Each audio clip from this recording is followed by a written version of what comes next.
નમસ્કાર વિદ્યાર્થી મિત્રો, અમૃતસરના ક્લાસમાં ફરી એકવાર તમારું સ્વાગત છે. છેલ્લા ક્લાસમાં આપણે શૂન્ય ક્રમની પ્રક્રિયા તેના વેગ અચળાંક વિશેની માહિતી મેળવી અને ત્યારબાદ તેમાં અર્ધ આયુષ્ય સમય કેવી રીતે મેળવવો તે પણ જોયું. બસ આજે એ જ પ્રમાણે પ્રથમ ક્રમની પ્રક્રિયા વિશેનો અભ્યાસ કરીશું બેટા. તો આજનો આપણો પ્રશ્ન છે પ્રથમ ક્રમની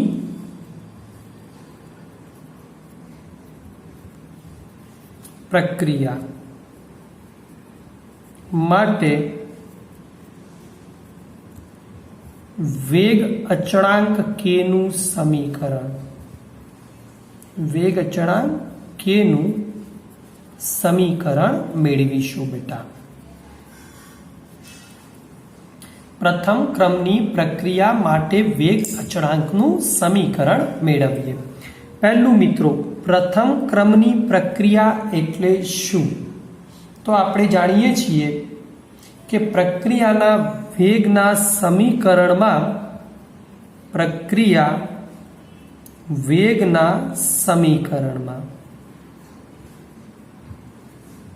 જો મિત્રો પ્રક્રિયકની જે સાંદ્રતા છે એનો ઘાતાંક 1 હોય 1,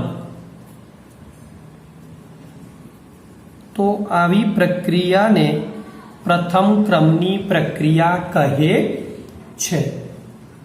દાખલા તરીકે એક સામાન્ય પ્રક્રિયા લઈએ છીએ આપણે. કોઈ એક સામાન્ય પ્રક્રિયા છે આપણી પાસે, જેમાં પ્રક્રિયક છે R થી નિપજ મળે છે આપણને P. હવે આના માટેની આપણે પ્રથમ ક્રમની પ્રક્રિયાના વેગનું સમીકરણ મેળવીશું. તો આના વેગ ઇઝ ઇક્વલ ટુ શું બને બેટા?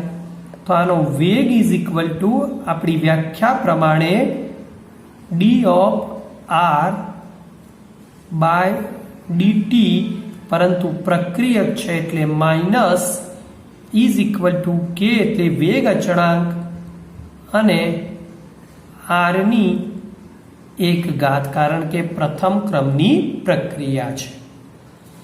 માટે dt ને ત્યાં લઈ જાઓ બેટા, r ને અહીંયા લાવો, minus dr by r is equal to k dt બને. અહીંયા k ઇન્ટુ dt બને.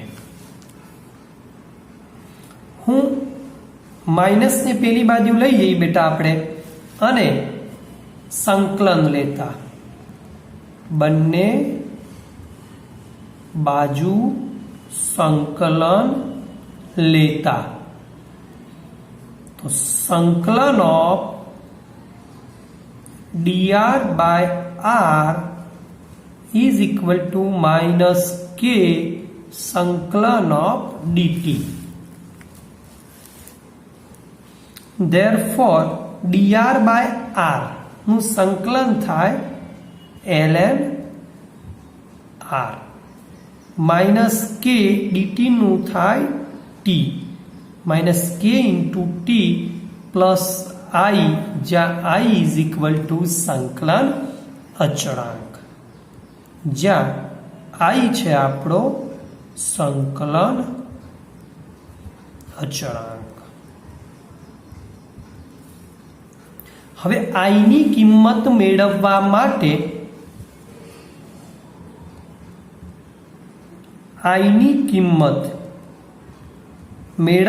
માટે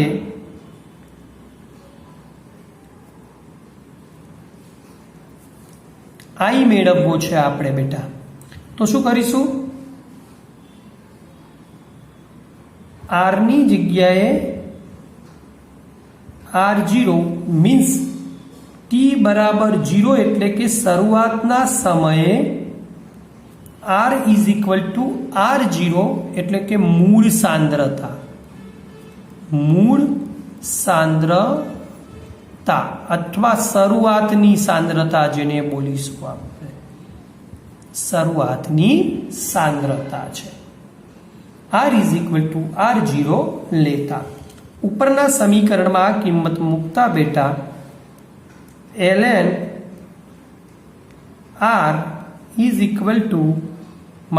k t = 0 મૂકીશું મિત્રો પ્લસ I તો આપણને I = R0 શું મળ્યું આપણને ln R0. આ કિંમત આપણે ઉપરનું જે આપણું સમીકરણ 1 છે એમાં એપ્લાઈડ કરીએ તો શું મળે? ચલો આને સમીકરણ 1 કહીએ અને સમીકરણ 2. તો 2 ની કિંમત 1 માં મૂકતા સમીકરણ 2 ની કિંમત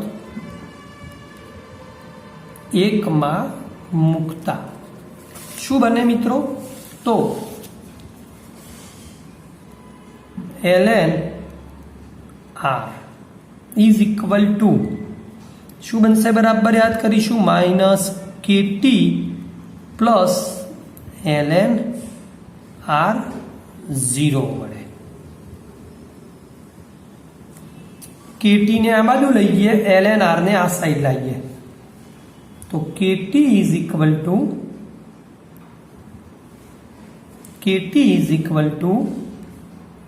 ln R0 અને માઇનસ કરી દઈએ -ln R. બરાબર યાદ રાખીશું મિત્રો. નંબર 2 આ બંને સરખા છે બેટા, ln માં છે. ln માં જ્યારે બાદબાકી હોય ત્યારે સમીકરણ ln R0 / R ઇઝ અહીંયા આવ્યા આપણા kt. એક આ સમીકરણ આપીશું અને એક આ સમીકરણ આપીશું. બરાબર યાદ રાખશું આપણે. આ સમીકરણ 3 થયું, આ સમીકરણ 4 થયું. હવે હું સમીકરણ 3 નો ઉપયોગ કરીશ મિત્રો કે ln R = -kt plus ln R0 ને સમીકરણ 3 ને y = mx પ્લસ c સાથે સરખાવતા. ચલો મિત્રો y = mx પ્લસ c સાથે સરખાવીશું તો y = થયા ln R, m = થયા -k, t ની જગ્યાએ આવે છે x અને c ln R0. સરખાવતા આપણે આલેખ દોરતા સમજી લેજો. કોના વિરુદ્ધ આવશે? હવે ln R versus y versus x એટલે ln R વર્સિસ t નો આલેખ દોરતા. આ સીધી રેખાનું સમીકરણ છે માટે સીધી રેખા સુરેખ મળે છે. સીધી રેખા આપણો આલેખ મળે છે. તથા આપણે જાણીએ છીએ m જેટલો ઢાળ હોય એટલે -k જેટલો આપણને ઢાળ મળે છે તથા c જેટલો આંતરછેદ હોય ln R0 જેટલો શું મળે છે આપણને? આંતરછેદ મળે છે. આંતરછેદ મળે છે. ઓકે બેટા, હવે બરાબર ધ્યાન આપીશું. અહીંયા હું આલેખ દોરીશ. હવે અહીંયા આપણે આલેખ ડ્રો કરીશું. કોના વિરુદ્ધ કોનો હતો મિત્રો? ln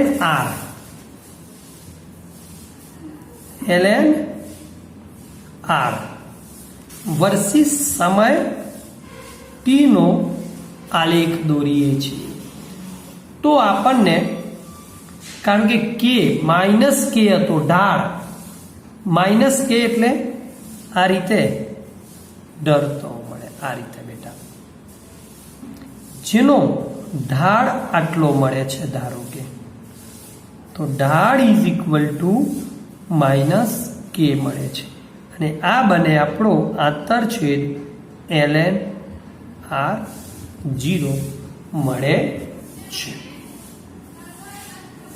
હવે નંબર 2, બીજી વાત, સમીકરણ 4 પરથી, આપણું સમીકરણ 4 હતું એના ઉપરથી બેટા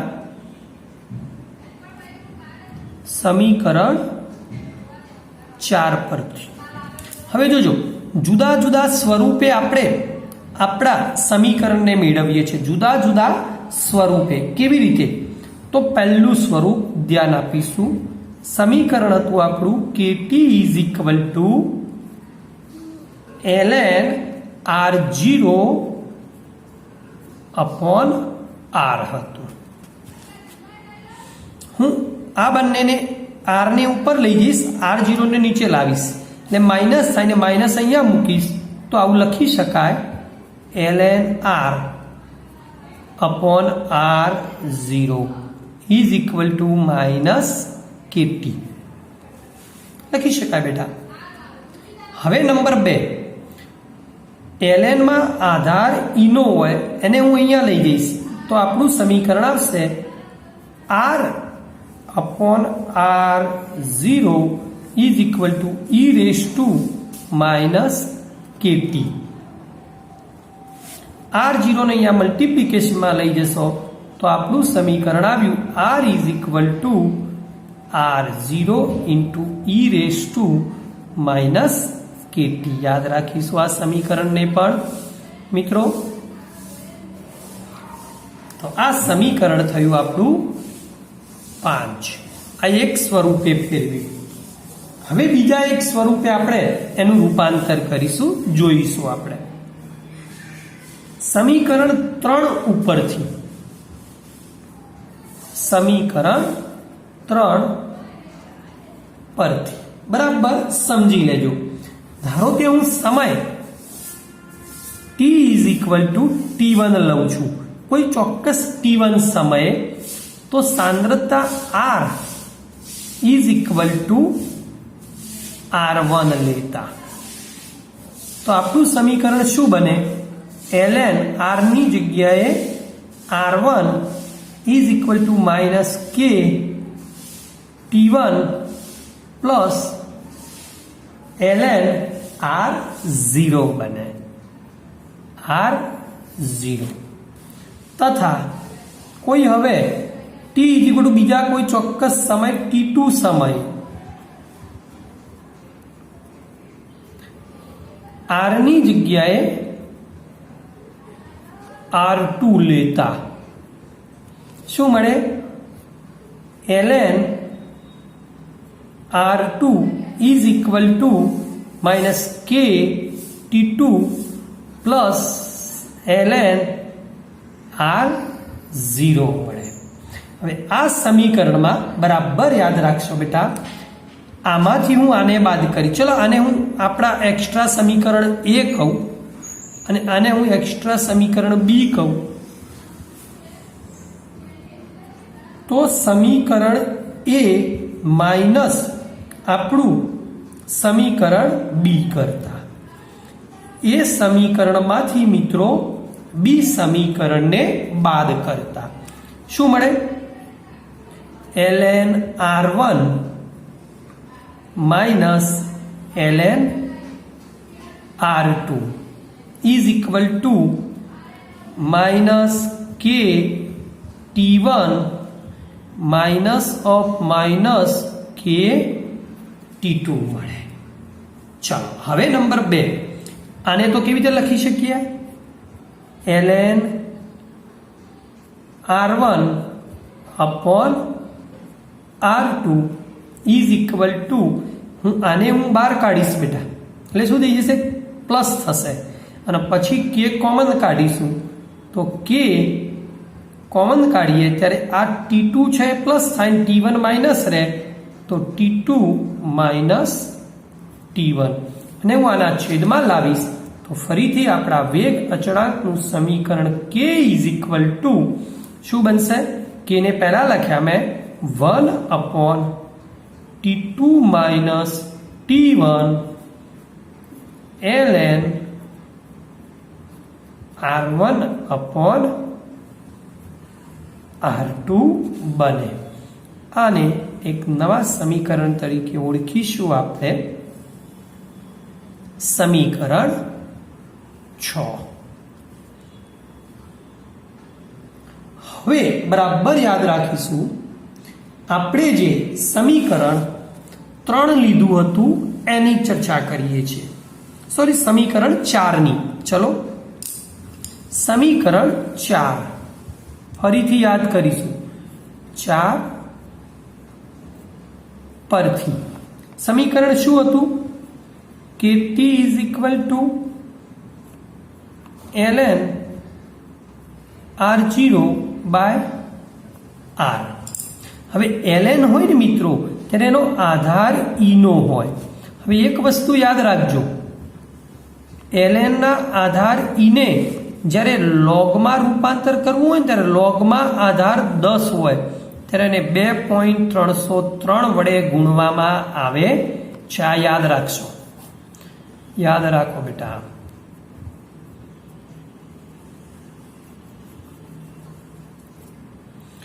ln માં આધાર નો હોય અને લોગના આધાર એટલે કે 10 માં ફેરવવા માટે 2.303 વડે ગુણવામાં આવે છે. તો આપણું સમીકરણ બને કે t is equal two 2.303 log R0/R. t ને આપણે છેદમાં લઈ જઈશું તો આપણા વેગ અચળાંકનું સમીકરણ આવ્યું, જેને તમારે હંમેશ માટે યાદ રાખવું પડશે. 2.303/t log R0/R. યાદ રાખીશું આ સમીકરણ. બધા જ એક્ઝામ્પલમાં મોટા ભાગે આ સમીકરણનો આપણે ઉપયોગ કરીશું, જેને પ્રથમ ક્રમની પ્રક્રિયાના વેગ અચળાંકનું સમીકરણ કહે છે. આ સમીકરણ 7 જોયું મિત્રો, મોસ્ટ IMP આ સમીકરણ બરાબર યાદ રાખીશું કે k is equal two 2.303/t log R0/R. હવે નંબર 2, આ તો થઈ વેગ અચળાંકની વાત. આપણે હજુ એક ટોપિક આગળ ચર્ચા કરીએ, અર્ધ આયુષ્ય સમય. અર્ધ આયુષ્ય સમય કેવી રીતે મેળવવો? હવે જેને આપણે T1/2 કહીશું. પહેલા તો અર્ધ આયુષ્ય સમય એટલે શું? શૂન્ય ક્રમની પ્રક્રિયામાં પણ આ જ વાત કરી હતી કે પ્રક્રિયકની જે સાંદ્રતા છે એ જ્યારે મૂળ સાંદ્રતા હોય ને એનાથી અડધી થવા માટે લાગતો સમય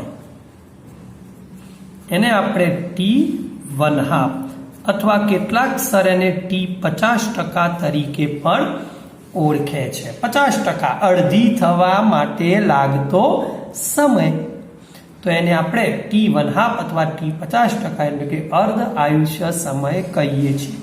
તો અહીં ટીની જગ્યાએ T1/2 લઈશું. જ્યારે સાંદ્રતા R છે ને એ મૂળ સાંદ્રતા R0 થી અડધી થાય માટે સમીકરણ 7 માં મૂકીશું. આ કિંમત સમીકરણ 7 માં મૂકતા શું મળશે? તો કે ઇઝ ઇક્વલ ટુ 2.303 અપોન ટીની જગ્યાએ T1/2 log R0 તો મૂળ સાંદ્રતા અને છેદમાં R ની જગ્યાએ R0/2. મિત્રો છેદનો છેદ અંશમાં જાય.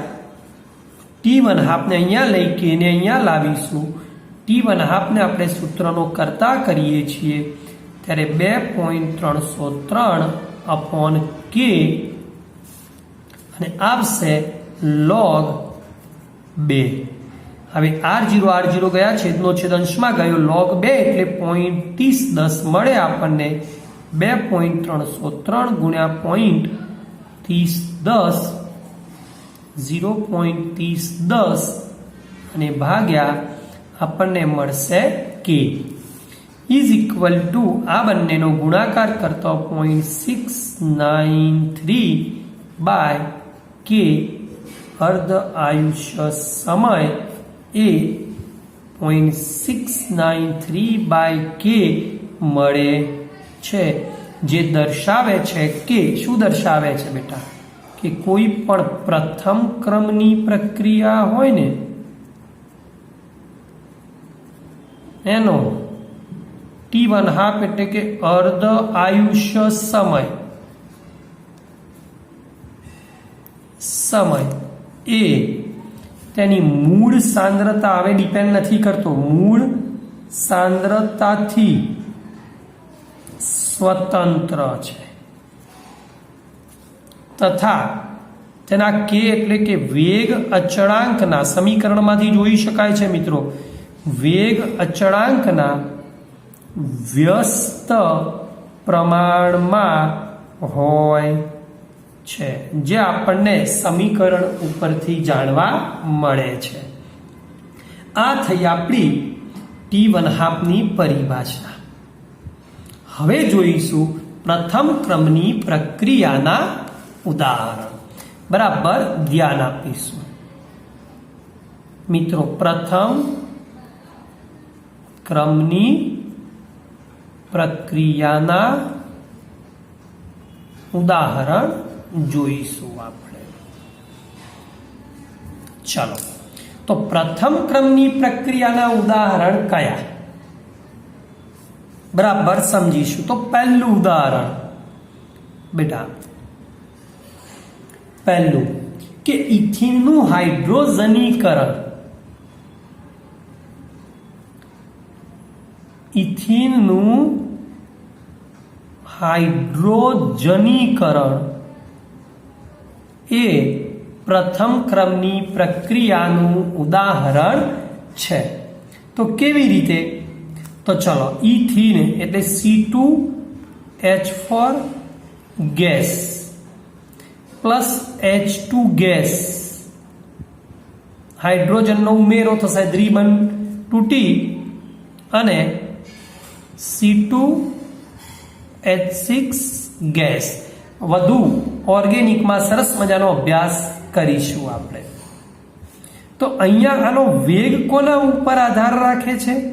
ફક્ત C2H4 ઉપર જ આધાર રાખે છે. એની પણ કેટલી ઘાત? 1. માટે પ્રથમ ક્રમની પ્રક્રિયા બની. નંબર 2 મિત્રો, બીજું ઉદાહરણ બરાબર યાદ રાખીશું કે કોઈ પણ રેડિયો સક્રિય, રેડિયો એક્ટિવ, કોઈ પણ રેડિયો એક્ટિવ હોય ને એ અસ્થાયી કેન્દ્રો ધરાવે અને એ અસ્થાયી કેન્દ્રો સ્થાયી થવા માટે ક્ષયન કરે, ડીકે કહેવાય જેને.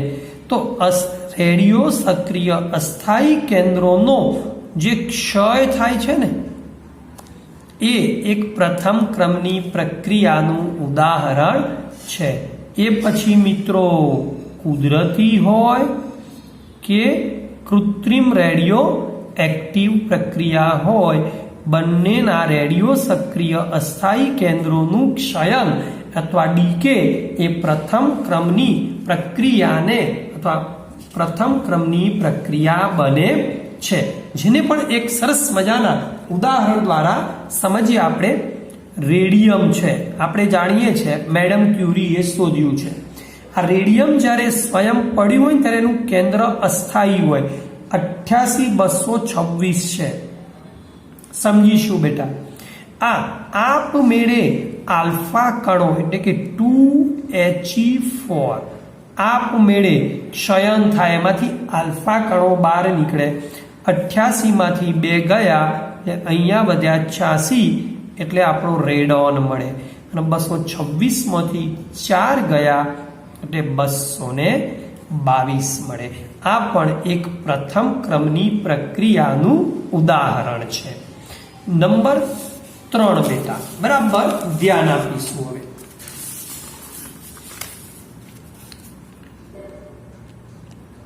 નંબર 3 N2O5 તથા N2O નું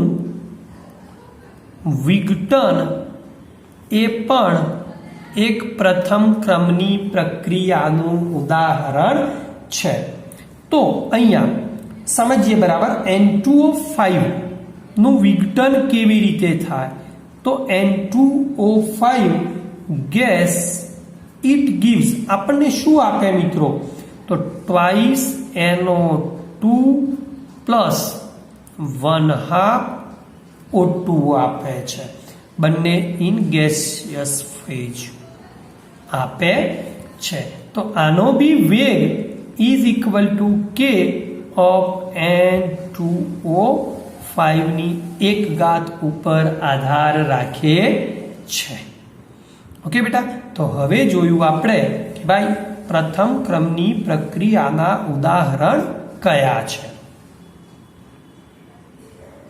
સરસ મજાનું એક વખત વિડીયો પોઝ કરી લખી દેશો જો ના લખ્યું હોય તો હું આ વિડીયોના અંતમાં જે છે આ જે લખેલું એ બધાના જ હું ફોટો મૂકવાનો છું ને ત્યાં તમે સ્ક્રીનશોટ પાડી અને લઈ શકો છો